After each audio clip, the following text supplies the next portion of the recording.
Well, chocolatiers. Crazy weekend this week for films. We're getting The Wild Robot, Megalopolis, which I've heard is not that good, a little nervous, Azrael, and My Old Ass. And so I'm very excited for all these films. I plan on watching them all this weekend. But tonight, I decided to chill out, relax, and watch my most anticipated movie of the month, which was The Wild Robot. Now, The Wild Robot stars Lupita Nyong'o as the wild robot in question, and basically when she crash lands on this island that's pretty much just filled with like animals and no humans, she's trying to find a task to do, and it's kind of hard to do that with these animals, and so she has to basically become a mother to this baby duck that she finds. It's not a duck. I don't know. It's just this bird, and basically, from there, it's kind of about like motherhood, and there's also a lot of good things I really liked of like kind of like being okay with yourself the way that you are, or overcoming challenges that you don't think you could overcome, like impossible tasks, for example. And overall, I just had a good ass time. Okay. This film pretty much blew all my expectations out of the water. I was going in thinking it was going to be a 9 or 10 anyways, just because from all the trailers, from everything I've seen and heard, I was like, that's why it was my most anticipated movie of the month for a reason. I was very, very, very excited for this film, and this film hit the gas and it did not let up at all. From the opening scene, you see just how the art style and everything blends with the storytelling. And I really was liking how that was, especially like if you pay attention to DreamWorks' most recent film, Puss in Boots: The Last Wish. It seems they have this new kind of agenda that they have going forward, which is like new style animation, which a lot of people weren't liking at first, and then after they saw The Last Wish, they really loved it. And, I loved it as well, and I love it in this. And they also have this new type of storytelling. So, like, Puss in Boots dealt with some more adult themes, like, for example, him having like a panic attack and dealing with anxiety and like, the impending doom of death, for example. And this film takes kind of like a little twist on a lot of the stuff that like I said, DreamWorks is kind of going on. And, this one is more just about like motherhood and, like I said, overcoming obstacles and tasks that you think are impossible.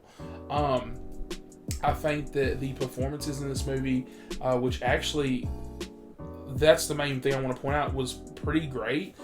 Because until the end credits scene, because I guess I just really never paid attention to who was in this movie. I knew Lupita was in it because last week when I got a trailer for it, I saw her name pop up and I said, oh, I didn't know she was in that.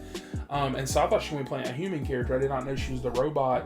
And even like that, I don't know if maybe the trailer I kept seeing just had that music over it the whole time. I just, for some reason, thought the robot was just silent, like a WALL-E situation or something. But no, I'm like, she does a great job. But, I could really, like, I was sitting there thinking, I was like, I guess it is Lupita. Like, she was having, like a little tweak on her voice, and, like it's more robotic, and I really like that. But I think the standout for me was the Fox character. He was played by Pedro Pascal, and I'm not a Pedro Pascal, like, super mega lover. I really do like him in what he plays in, but I just don't, like, he's not like my favorite actor and like that. Like, people go crazy. They're like, oh my god, this thing. Like, if he didn't get the role of Mr. Fantastic and it went to somebody else, I probably wouldn't have, like, lost sleep over it. I know there's people that would have. And so that's kind of where I stand with him. Like, I'm like, okay, I really like him in Mando and in Last of Us and this and that, but I just feel like he's kind of just getting to the point where he gets cast and everything. But I think he did phenomenal in this movie. Until it ended, I did not know he was in this movie. I was like, wow. I said, he was the Fox? And, like, if I go back and watch it now, I probably could have told you that was his voice. But, like, I guess because I just was so engrossed in this story and this world and, like, what they're trying to show and tell and convey, that I just wasn't sitting there like, oh, man, like, this is that person, whatever. And that's what I mean by difference of, like, types of voice actors. Like, when I watched Transformers 1 last week, a movie that I absolutely loved, thought it was a masterpiece. Go watch that review if you haven't seen it. That movie, when Scarlett Johansson shows up as Alita, knew that was her from the jump. I was like, oh, that's Scarlett Johansson, another character I didn't know was in this movie. but you know it's her because it sounds like Scarlett Johansson. She's acting like Scarlett Johansson. It was like Black Widow, but you know, Transformer. But in this, like Pedro Pascal, I was like he's kind of like a villain at the beginning, and then you know they kind of have like a good character arc with him later on in the film, and just everybody's got a role to play. Like I said, like the robot going on this journey of like trying to overcome her set boundaries and her set tasks to do this impossible task to have her baby bird, her child basically, fly off so he doesn't freeze in the winter and can go migrate with these other birds who hate him and think that he's an outcast and think that she's a monster. And it just deals with like a lot of this stuff, like, you know, like I said, like being different. And I just really think that, like, remove it from being a movie. I think it's a good topic for kids to talk about, especially with, you know, how the public school system is. And I had to go through that, and I think everybody does eventually, like, trying to fit into groups and stuff like that. And I really like the approach this movie took. Like, it didn't, you know, there's not scenes that you have in the movie where like, oh, he's trying to fit into this. Like, he's just doing what he wants to do to survive, and he, you know, still loves his mom. And I really liked that. And I also liked how, you know, it shows that just because a parent isn't your blood does not mean they're not your parent.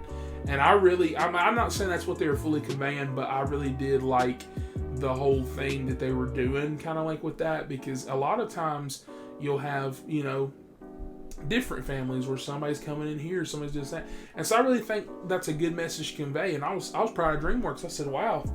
I said, usually I get that shit from my Pixar. I said, I think it's a little bit better than Inside Out. This movie was gas. Animation was on point. Story was on point. Everything's on point. I was out here doing this. The one black man tear. Doing that. Coming down my face. Oh, God. Try to suck it back in. Bro, there's so many scenes in this movie where you just want to tear up. Or like, certain obstacles get achieved, certain things happen, you see characters' reactions, and you're like, oh God, you're like trying to hold it in, and it's like a fart. You're just trying to hold it in, you're not trying to let it out, but it's coming big. Okay. This movie blew me out of the water, like I said before at the beginning. It's crazy. We've had I almost want to say 3 bangers in a row. I don't remember what came out the week before. I think it was Speak No Evil. I think it was good, but I don't think it was like a masterpiece. But this and Transformers, like, y'all out here killing it. I'm so ready for tomorrow. I'm gonna go watch my old ass and Azrael and Megalopolis. I'm not going in that negatively. I actually hope I enjoy that, because I've heard from some people that even the ones that think it's kind of iffy, they're like, hey, it looks decent, and you know, there's some good performances. So that might not be something I just completely shit on. It just has to be really, really bad for me to shit on a movie. Which, if you've followed the channel, and if you haven't, and you want to hit the subscribe button and follow, we've had some movies out there that have made me flip the script. But I'm gonna give this movie a 10 out of 10. Fucking masterpiece and a Mr. Chocolate seal of approval. This movie did everything I wanted and more. I didn't know it was even gonna get that deep. I was just in it for like, oh man, Lupita, cool robot movie, cool. And like, I was just like, oh, I'm ready. And then when it got super, super deep, and I was like, birds of the feather is the plan. I was like, oh yeah, bro, I was up in that. Whew. Got to watch it again. It's a good ass movie.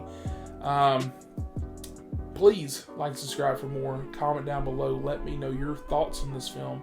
If you have watched it, start a conversation with me.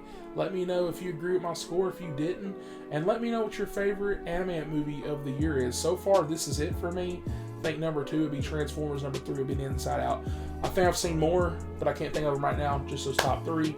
But I am very excited to see more in the future. Hopefully, we'll get another anime movie or 2. If you cheat, you could say we have Sonic and Lion King, but I don't do that. So I think this is it. There might be one more. But yeah, comment down below. Let me know your thoughts. Like, subscribe for more, and I'll catch you guys on the next one. Super good. I will protect him. Find that. I love my popcorn. Movies, popcorn.